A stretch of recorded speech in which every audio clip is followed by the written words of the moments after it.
Piwi Gwyneth Beard tētahi o ngā mano tāngata I tūkinotia e ngā whare ahuru o te kāwanatanga.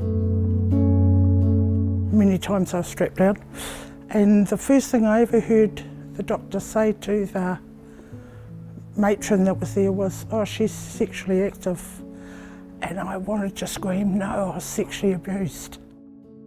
He te kaumatahi noa iho o nā taupakeke I te wā I noho ia ki ngā whare ahuru I aranui nei. For young girls and that, it wasn't a place you should send them. You know, there was no understanding of what the need was for us or anything. We were just institutionalised.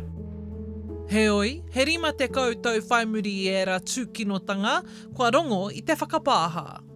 Today I'm apologising on behalf of the government to everyone who suffered abuse, harm and neglect while in state care. It was horrific. It was heartbreaking. It was wrong and it should never have happened. Ko te Premier Chris Luxon tērā I tuku whakapāha I te rangi nei ki ngā morehu katoa I puta I ngā whare ahuru. No apology can right the wrongs of the past, and some of you may feel that my words count for little after so long and after so much hurt.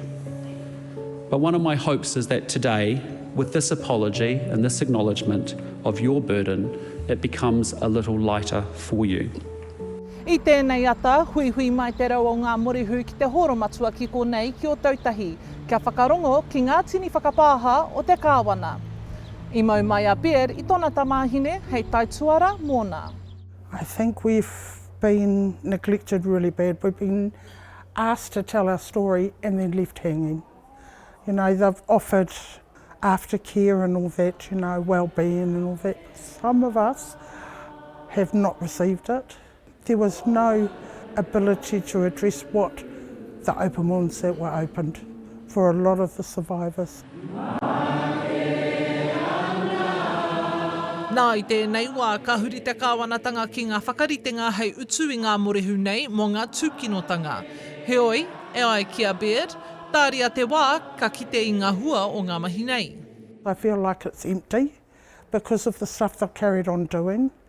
And then when you only have 4 recommendations coming out of the 100 and something recommendations coming through, good recommendations, but they're not going to cover everything. Ko te tūmana ko a Beard, kia whakakorengia ngā mahi tūkino nei ki ngā whare ahuru, haere ake nei. Hora Kairangi Nicholas, Tahu News.